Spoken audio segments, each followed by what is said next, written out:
मित्रों, राम राम। मित्रों, मेरे चैनल में आपका बहुत बहुत स्वागत है। मित्रों, जैसा कि आप जानते हैं, बाबा नीम करौरी महाराज की अद्भुत और अलौकिक गाथाओं की श्रृंखला में आज मैं फिर हाजिर हुआ हूँ। मित्रों, जब किसी महापुरुष या किसी संत की किसी की ज़िंदगी में कोई चमत्कार करना होता हो, तो उसके बारे में आम जन क्या जानते हैं? ना आप जान पाएंगे, ना हम जान पाएंगे। कोई भी महापुरुष या कोई भी संत किसकी कब ज़िंदगी बदल दे, उसके शब्द कब किसी ज़िंदगी की चमत्कार ला दें, किसी की ज़िंदगी को पटरी से बेपटरी हुई ज़िंदगी को पटरी में ला दें, ये कोई नहीं जान सकता है। इंसान तो क्या, भगवान भी इसमें चूक जाते हैं। मित्रों, ये घटना कुछ आज इसी तरह की है। जब बाबा महाराज ने एक रिक्शे वाले की ज़िंदगी में इतना चमत्कार किया कि एक रिक्शे वाला होकर बाद में एक उद्योगपति बना। मित्रों, ये घटना उस समय की है जब बाबा महाराज जी वृंदावन प्रवास पर आए हुए थे। उस समय सर्दियों का समय था, दिसंबर का महीना था, सर्दी अपने चरम पर थी। बाबा महाराज जी अक्सर इस तरह काम किया करते थे। एक दिन की बात है, रात का समय था, करीब 4 बजा हुआ था और बाबा महाराज जी अचानक अपनी कुटिया से बाहर आते हैं और अपने एक भक्त को जगाते हैं। उन भक्त का नाम था श्री हरि शर्मा, जो आज भी मौजूद हैं। वो अलीगढ़ के रहने वाले हैं। उस समय उनकी उम्र करीब 20 साल के आसपास रही होगी, एक छोटे बच्चे थे। बाबा महाराज उनको प्यार से पंडित कहकर बुलाया करते थे। बाबा महाराज जी अपनी कुटिया से बाहर आते हैं और जगाते हैं, ए पंडित उठ। पंडित हरिराम शर्मा जी अचानक भौचक्के होकर उठ के खड़े होते हैं। बाबा महाराज इतनी रात को कहाँ लिए जा रहे हैं मुझे, लेकिन फिर भी वो बाबा जी कहने पर तत्काल एक शर्ट पहनकर चल देते हैं इसी ठंडी में। और जैसे ही आश्रम के बाहर आते हैं, देखते हैं कि रिक्शा वाला एक कम्बल ओढ़े हुए सो रहा है, बहुत गहरी नींद में था। ठंडी का सीजन था, किसी तरह अपना काट रहा था वो। बाबा महाराज कहते रिक्शे वाले को जगाओ। पंडित जी हरिशरण शर्मा जी जाते हैं, जगाते हैं, रिक्शे वाले जगाते हैं। ए रिक्शे वाला, हमको कहीं छोड़ देगा चल के? रिक्शे वाला तैयार होता है, हाँ तो ठीक है महाराज जी, मैं आपको छोड़ दूंगा। ऐसे रिक्शे वाली जगह के पंडित जी और महाराज जी बैठते हैं। महाराज जी ऊपर वाली सीट पर बैठते हैं और शर्मा जी यानी पंडित जी नीचे वाली सीट पर बैठते हैं और रिक्शा थोड़ा चलने लगता है। महाराज जी कहते हैं, पंडित आजा मेरे बगल में बैठ। लेकिन पंडित जी उसमें अदब के कारण से महाराज जी के बगल में बैठना नहीं चाहते, लेकिन बार बार पंडित महाराज जी ने कहा, नहीं उठ पंडित, मेरे बगल में बैठ। और जैसे आप जानते हैं कि महाराज जी का शरीर बहुत ही तगड़ा और मोटे तगड़े से, उसे रिक्शे में एक ही आदमी आ सकते थे, लेकिन फिर भी पंडित जी को ज़बरदस्त उठाकर अपने बगल में बैठा लेते हैं। और पंडित जी जैसे बैठते हैं, क्या देखते हैं कि बाबा महाराज जी छोटे से हो गए। मित्रों, इसमें कोई आश्चर्य करने वाली घटना नहीं है, इसमें श्रद्धा में कमी आने कोई बात नहीं बनती है।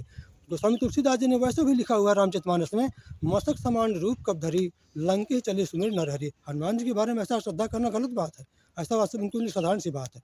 और रिक्शा वाला धीरे धीरे अपने कदमों से आगे बढ़ने लगता है। न तो पंडित जी कहते हैं रिक्शा वाले से कहाँ चल रहे हैं, ना महाराज जी कहते हैं, रिक्शा अपने आप से बढ़ा रहा है, चलता लिए चला जा रहा है। कभी दाएं कभी बाएं, कभी दाएं कभी बाएं, ऐसे करते हुए काफ़ी दूर निकल गया। जब काफ़ी दूर निकल गया तो पंडित जी रुकाते हैं, रिक्शे वाले रुको यहाँ पर, हमको यहीं छोड़ दो। और रिक्शे वो लोग उतर जाते हैं, रिक्शा वाले को पैसे देते हैं, रिक्शा वाला अपनी गली चला जाता है।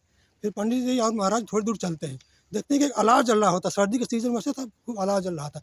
वहाँ पर महाराज जी और पंडित जी अगल बगल बैठ जाते हैं रिक्शा और अलाव तापने लगते हैं। और वो जो अलाव में और ढेर सारे आदमी ताप रहे थे, वो देखते हैं, बोलते हैं, क्यों बाबा तू तो इतना मोटा तगड़ा है, इतना मोटा कम्बल भी ला दे, फिर भी अलाव ताप रहा है, तुझको तो इसमें ठंड लगनी ही नहीं चाहिए। बाबा जी कुछ नहीं बोलते, मुस्कुराते रहते हैं, जैसा कि साधु संतों का स्वभाव होता है, ऐसे मुस्कुराते रहते हैं। और बाबा जी कुछ देर बाद तापने के बाद उठते हैं, पंडित कहते हैं, पंडित चल चलते हैं यहाँ से। अब बाबा महाराज जी पंडित जी को साथ में लेकर चल पड़ते हैं। और थोड़ी देर चलने के बाद क्या देखते हैं कि एक रिक्शा वाला और आ रहा है। पंडित कहते हैं, पंडित रिक्शा वाले को रोक। और तो पंडित जी रिक्शा वाले को रोकते हैं, तब हल्का सुबह का टाइम हुआ ना हो, तो करीब 5-6 बज रहा हो, 5:30 के आसपास बज रहा होता है। और उसमें पंडित जी और रिक्शा वाले महाराज जी रिक्शा वाले में सवार हो जाते हैं रिक्शा में और चल देते हैं। रिक्शा धीरे धीरे, रिक्शा पूछता है, महाराज पंडित जी आप कहाँ जाएंगे? तो कहते महाराज जी बोलते हैं कि बस हमको नीम करौरी धाम तक ले चल, नीम करौरी आश्रम तक ले चल। तो रिक्शा धीरे वाले चलने लगता है। रिक्शा वाला बोलते हो, ये तो बाबा नीम करोरी इस समय तो टॉप पर चल रहा है, इसके तो इसको कुछ कहने नहीं, इस समय वृंदावन में यही छाया हुआ है। तो महाराज तत्काल पंडित जी के हाथ में कंधे में हाथ रखते हैं, बताना नहीं कि जो टॉप में चल रहा है बाबा वो रिक्शे में बैठा है। पंडित जी इसमें मुस्कुराते हैं, ठीक हम नहीं बताएंगे।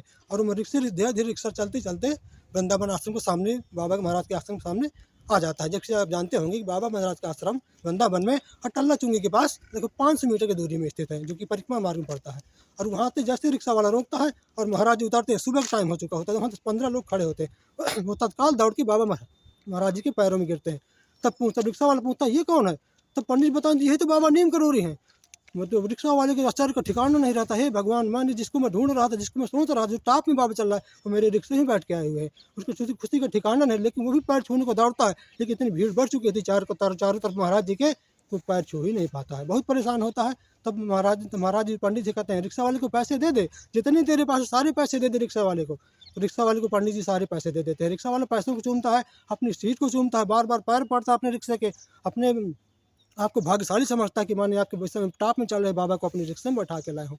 कहा जाता है, ऐसा माना सुना जाता है कि वही रिक्शे वाला आगे चल के उन्हीं पैसों से बड़ा उद्योगपति बना, उसको बड़ा नाम हुआ, आगरा में उसका बहुत बड़ा नाम चलता रहा। मित्रों, इसी तरह की चमत्कारिक घटना सुनने के लिए, बाबा महाराज की चमत्कारिक घटना जानने सुनने के लिए मेरे चैनल को सब्सक्राइब करें, शेयर करें, फॉलो करें। हाँ, इतना भी नहीं करें, कमेंट भी करें। कमेंट में छोटा सा राम राम जरूर लिखें और मेरी कहानी को प्रेरित करें। जय श्री राम। तो जय बाबा महाराज जी की।